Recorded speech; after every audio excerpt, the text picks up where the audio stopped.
When I was 16 years old, I ran off to Chicago and ended up moving in with a young gay man named Scott. He was in his 20s. He had a beautiful apartment on Roscoe Street, and he had taken me in because I was friends with his younger gay brother in Kentucky. Scott was like a magical role model for me.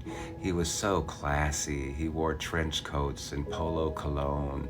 He worked at Marshall Fields as a display designer. He was so creative, artistic, and stylish. He introduced me to my first Chicago deep dish pizza and much more. I moved in with Scott the day before Easter, and he had been invited to Easter dinner with one of his gay friends, who was 40.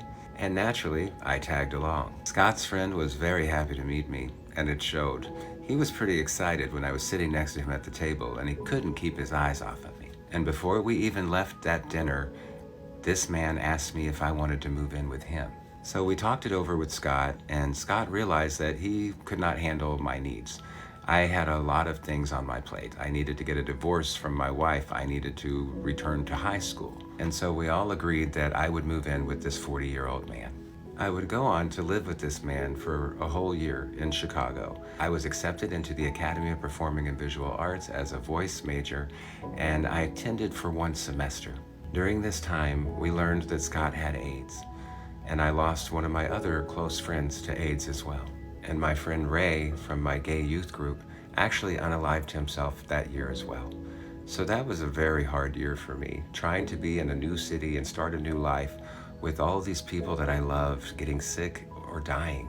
At age 17, I was hired by the manager of a bar called Normandy as a dancer, a go-go boy. I took my first weekend of pay and I moved into a small hotel room, which basically just had a sink and a bed. A stray cat wandered into my window one night and I kept her as my own. She ended up having kittens in my sink. I worked at the bar for a few months. I made a lot of really good friends, but one night someone in a ski mask came in the door and pointed a weapon at me as I was dancing on top of the bar. And that's the night that I decided to move in with a bodybuilder in Indiana. I needed protection. Follow my channel for more.